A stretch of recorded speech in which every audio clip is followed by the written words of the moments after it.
Such a countenance. So you truly are the Prince Reborn. I must say, you and your father are cut from the same cloth. Quite unpredictable as death looms. What of you? Is this hornless form your own true being? I'll say this here for your own good, Luis. Hand over the royal scepter. Only the one who has earned the people's support is fit to be king. You and us. We can still end this without more bloodshed. No path forward is bloodless. The king may have avoided it, but the people will only shed his shame. That has been this country's crime for too long. Those in power exact the price of their greed from the people, then preach that such pain is a natural trial to be overcome. The indolent powers of this land have poisoned it with their lies. There is no cure but destruction. Who's the real charlatan here? You turn people into monsters and convince them it's salvation. Even Sorba, your most loyal vassal, you twisted into a monster.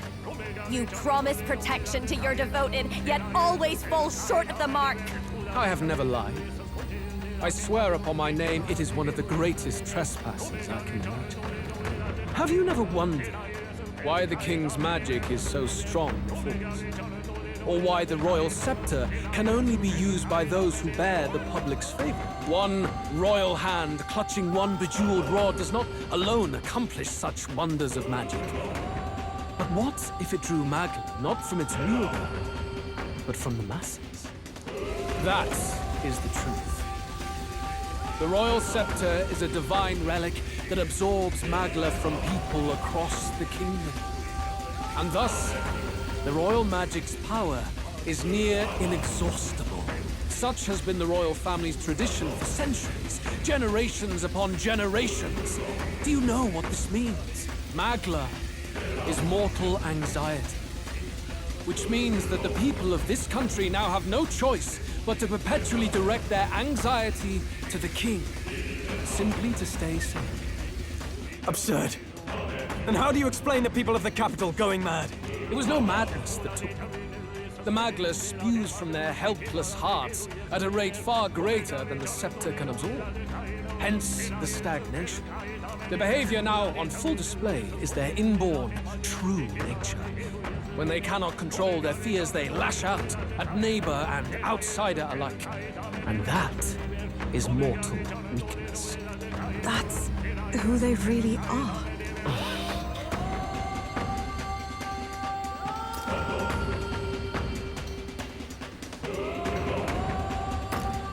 In a world like this, order built on mutual understanding is but a dream within a dream. Before we achieve resolution, the people must be corrected. On the day the late king's magic fades, I will shape the royal magic anew. All the Magla gathered over these months of turmoil will be restored to the people. Those who can overcome it will be reborn as new humans. Thus, we achieve our first round of natural selection. Our first step towards a world truly fair and just. Natural selection? New humans? What absurd delusions. Delusions? You witnessed how the prince lost his very self to my spell, and then re-emerged with powers and will burning ever brighter. You mean you would do to the people exactly what you did to him? You would use the royal magic to inflict such horrors on all the crown's subjects?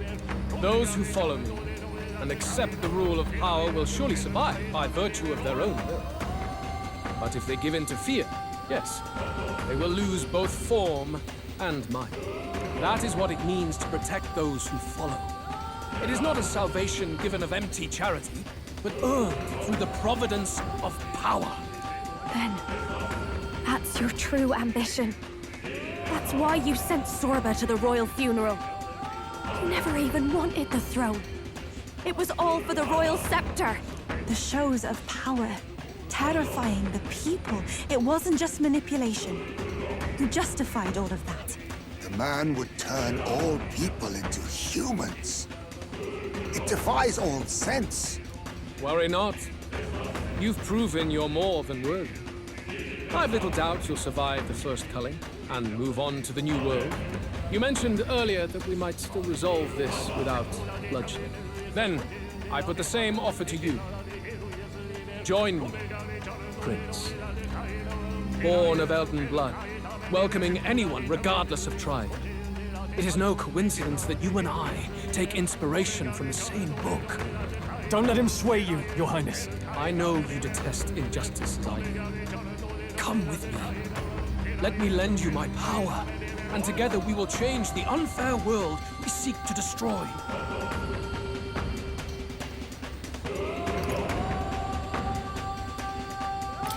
I don't seek to destroy this world or any other. Exactly! He's nothing like you! Should you deny me, then what? How would you fix this country? You must have seen it everywhere you travel. Tradition, superstition, family honor. And all those struck down unjustly in the name of such authorities. The only cure for such suffering is a simpler world, in which strength triumphs over pain. It is not a solution without cruelty. But surely the fairness it would restore to our lives is worth any sacrifice. Come with me, and we can realize this dream. What say you? The fairness you speak of is false. He's got the right of it, Luis.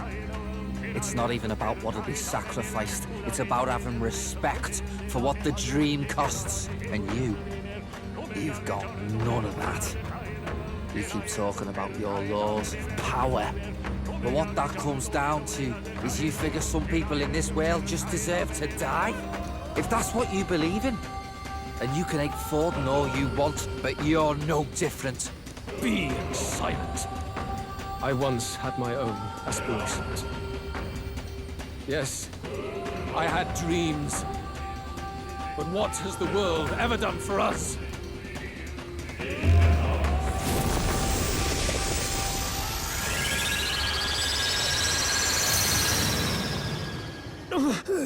What's happening?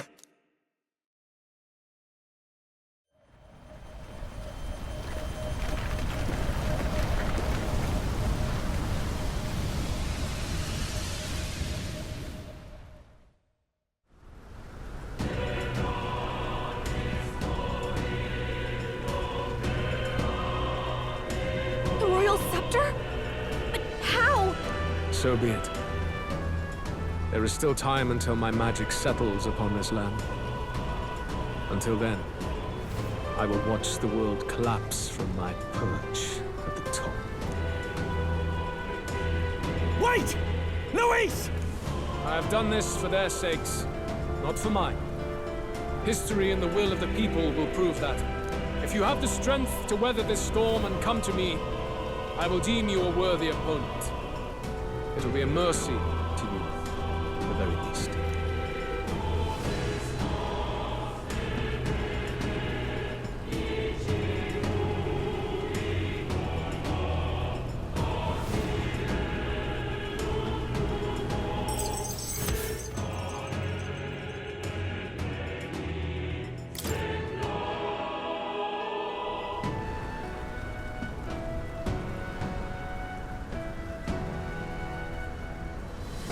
If we push forward, we'll be in grave danger. This storm itself is a maelstrom of pure magla. Maybe this is just what it looks like. When the people's minds are slaves to their anxiety and fear. That doesn't mean the solution is to deform them into monsters. The man's an arrogant lunatic. We must give chase somehow. All aspirants to the throne. This voice. Your Majesty? The royal scepter has been taken. Luis now wields the royal magic to his own dark ends. Luis was one step ahead of us. We did not expect him to seize and use the scepter before the final deadline. His magic will be set in motion on the very day that the new king is to be decided. Such is the decree. So it's just as Luis said. He won't let this campaign end any way but his. The bastard always loved making a spectacle of this. Your Majesty, you were killed by Luis yourself. Doesn't it matter to you that he may succeed as king? I had sought death long before he granted it. You wished for your own death? But why? The ideals I once believed in, I no longer had the power within me to fulfill them. Thus, I ensured my very life would serve as key to activate the royal magic. Should revolutionary fervor seek to destroy my regime, should Luis or any other malcontent take my life, therein would lie the catalyst. Thus would I appear, on a day so appointed, with form and voice, given life by royal magic. I see. No wonder the magic survived even the prince's reawakening. It was never a matter of retaliation against the church or anything of the sort. You truly wished to pass the crown to whoever the people elected of their own will. Oh, Prince. My son. If thou wouldst inherit the kingdom, thou must stop Luis. That is a trial befitting one who would take the throne. His Majesty's Magla has faded. I guess that's it. It really is up to us to save this land's future. Luis is just ahead. We have to find a way to get beyond this storm, reckless or not. Let's fall back to the royal capital for now, so we can come up with a strategy.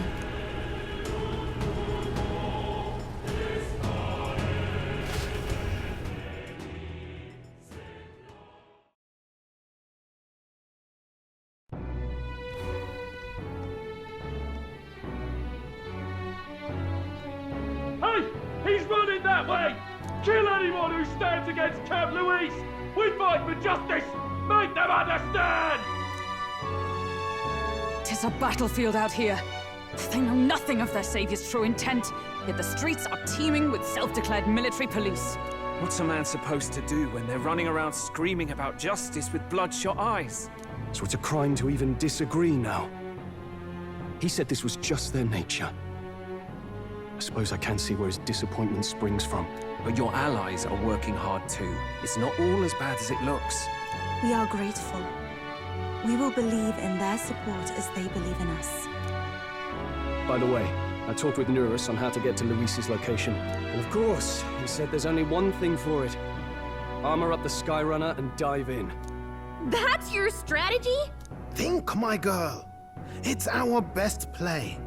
But with no time for modifications, I can't say how long she'll last in there. I say, we've got one shot to charge in. A proper dramatic do-or-die fight. The road you run is perilous. If we have but one chance, I'd say the final day is when we'd have even the slightest odds of success. Right. That place is churning with the scepter's gathered magla. But if the casting steadily drains it away, then much of the ambient magla should be gone by the last day. A proper dramatic do-or-die fight at the very last minute. We would walk a treacherous tightrope until the very end. But have we ever done things any other way? We cannot yield now. Luis's ambitions must be stopped, even at the cost of our lives. Let's give it a shot.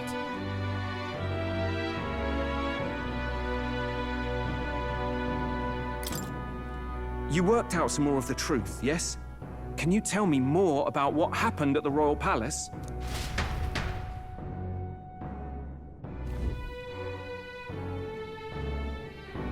Luis is Elden.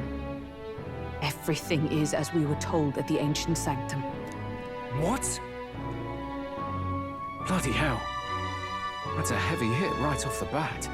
Luis knew the truth of the royal scepter. It's a divine relic that absorbs anxiety from the people. That's the fuel for its incredible power. The masses have grown accustomed to a life where the king bears the brunt and responsibility for their anxieties.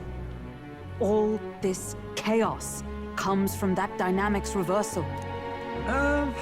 Might need you to slow down a bit. So that's his aim. Luis wants to make this a land of humans. A drastic remedy to awaken the people spoiled by the royal scepter's power. And their horrific transformation is but the end to his chosen means. Yet I sensed some other reason to go to such atrocious lengths. He pursues some other purpose. Well, if he's Elden, then Luis must have been there when the Sanctus Church made an inferno of his home. So, you suppose it's for revenge? Can't say. He also ordered Zorba to directly attack the ancient sanctum after all. Something he said stuck with me. About how he used to have dreams. Dreams long dead. I think he doesn't trust dreams. As in, he refuses to believe in anything that actually takes a risk. Like connecting with people or personal change. Maybe to Luis, dreams are just lies.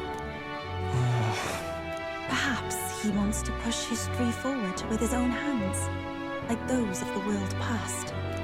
It's ludicrous. I'll not let him get away with his self-obsessed madness. If we're to be ruled, it shouldn't be by someone who's given up on the world. Indeed. Besides, the rightful heir stands with us. Should we succeed, you stand to inherit the throne soon. Are you prepared, Your Highness? Yes, of course. You really are committed, huh? In any case, we'll confront Luis on the last day. Until then, let's tie up our loose ends so we can fight with no regrets. You've done a fine job so far. Time to follow through on those campaign promises, eh? Win this one for us.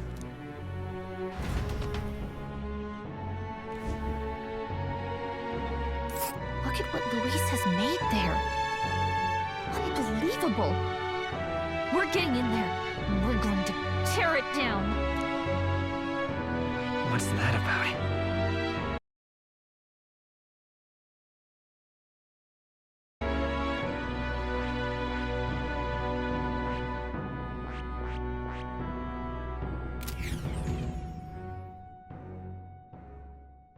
The day of the hero draws near, which shall see the crowning of a new king. 10 days remain. Try not to die.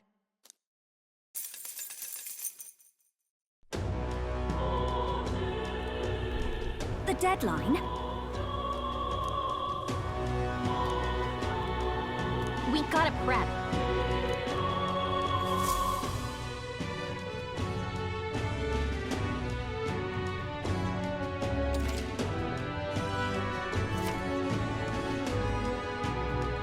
It's time. Trust me,